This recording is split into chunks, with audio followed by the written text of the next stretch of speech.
তোরা কেউ যাস নেও পাগলের কাছে, পাগলের সঙ্গে যাবি পাগল হবি বুঝবি শেষে। তোরা আসসালামু আলাইকুম শাকিল ভাই, খুব গান বলছেন। ওয়ালাইকুম আসসালাম রাহমাতুল্লাহি বারাকাতুহু। ভাই ভালো আছেন? আলহামদুলিল্লাহ ভাই, আপনি কেমন আছেন? আলহামদুলিল্লাহ ভাই ভালো আছি। কি করছেন আপনি এগুলা? ভাই এখানে পটলের চারা উৎপাদন করার জন্য প্যাকেট করছি ভাই। পটলের চারা? হ্যাঁ, পটলের চারা, যে ভালো জাতের যে চারাগুলা থাকে সেই জি জি জি, সেই জাতের পটলের এখানে চারা উৎপাদন করব। এই চারা দিয়ে এখানে পটল লাগানো হবে, সেই জন্য চারা উৎপাদন করছি নিজেই। যা বীজ করি ভাই নিজে করে কৃষি কাজ করি। এটা কতদিন পর রোপণ হবে এই পটলের চারা? এটা ভাই আজকে এই যে পটলের গিট দেখেন, এই যেখানে নিয়ে এসে রেখেছি লতাগুলা, এই যে এগুলা? হ্যাঁ, এই লতাগুলো আজকে এখানে কাটে সব দিয়ে এখানটাতে প্যাকেট করে দেবো। আচ্ছা আচ্ছা, যে তারপরে ওপারে তো আবার লাগাই রেখেছেন মনে হচ্ছে তাহলে, নাকি? হ্যাঁ, ওখানে আরো প্যাকেট করা আছে আচ্ছা কিছু। আচ্ছা, এটা দেখে একটু দর্শককে দেখাই।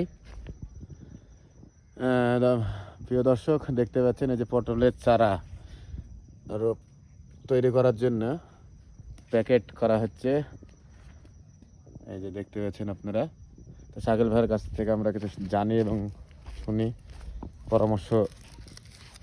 শাকিল ভাই, জি ভাই, যদি বলেন। কেউ এরকম চারা করতে চায় তো কি মানে কি কি প্রয়োজনীয় আছে বা কিভাবে কি করলে কি হবে এটা আপনি বলবেন? এই যে দেখছেন মাটি, এটা আদর্শ জৈব সার দিয়ে মিশ্রিত করে এই মাটিটাকে সুন্দর এরকম ঝুরঝুরা করে এই যে প্যাকেট করে, এই প্যাকেটের চারাগুলোকে দিয়ে আপনার এখানে আরও কিছু বিশেষ কাজ আছে। যেরকম পলিথিন দিয়ে এগুলোকে ঢাইকে এটাকে এক ধরনের গ্যাস করব, গ্যাস যাতে গরম বাষ্পটা ভিতরে থাকে, সেক্ষেত্রে চারাগুলো সঠিকভাবে ফুটবে। দেখেন এই যে পার্শ্ববর্তী আমার নিজস্ব সব বীজ তৈরি করা আছে। আমি যেগুলো কৃষি কাজ থাকে আমি নিজেই বীজ উৎপাদন করি। এই যে এখানে টমেটোর চারা দেখেন। এই যে কি টমেটো ভাই এটা? এই টমেটোটা ভাই আসলে টমেটো এটা বাইরের, এটা ইম্পোর্ট করা মাল। এটা ইম্পোর্ট করে এটা চায়না বীজ পরীক্ষামূলকভাবে এটা নিয়ে অনলাইন থেকে অর্ডার করে তারপরে এই চারাগুলো রোপণ করেছি। এটা এখন জায়গাতে দিব, তারপরে রেজাল্ট যদি হয় তাহলে আগামীতে বীজ রাখবো ভাই। এটা আসলে গাছের গ্রোথ তো খুব সুন্দর ভাই, মাশাআল্লাহ। আল্লাহ খুব সুন্দর, আলহামদুলিল্লাহ খুব সুন্দর গ্রোথ আছে। 2 দিন আগে ভাই একটু স্প্রে করতে লেগে যাই হোক একটু ভুল ত্রুটির কারণে একটু হালকা গাছের মাথাগুলো দেখছেন কুকড়ে হয়ে আছে।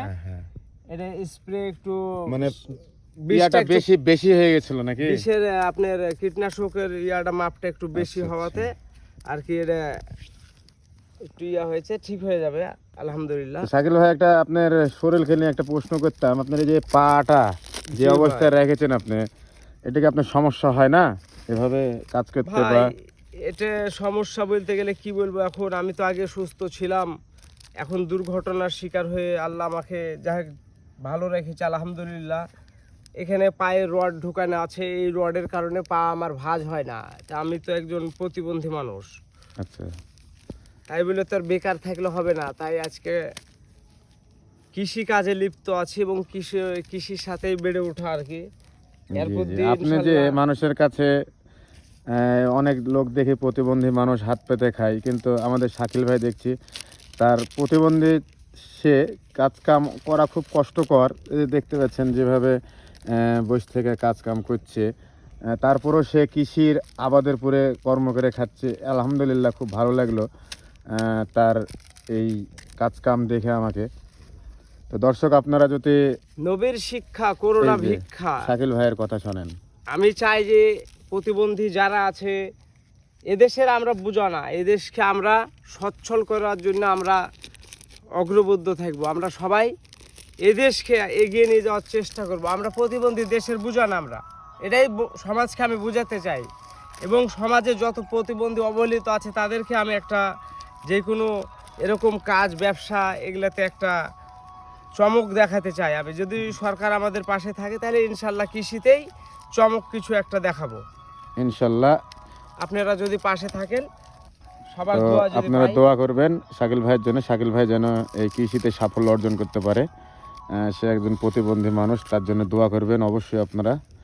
তো আজকের মতো ইনশাল্লাহ ভালো থাকবেন, সুস্থ থাকবেন। এবং দর্শককে আমার আসসালামু আলাইকুম।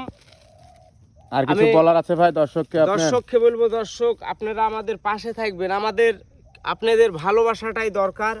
আপনারা যদি আমাদেরকে পাশে থাকেন এবং উৎসাহিত করেন, তবে আমরা আরও ভালো কিছু হয়তো বা এই দেশকে আপনাদেরকে ভালো শাকসবজি উৎপাদন করে মানুষের মুখে আমরা তুলে দিতে পারবো।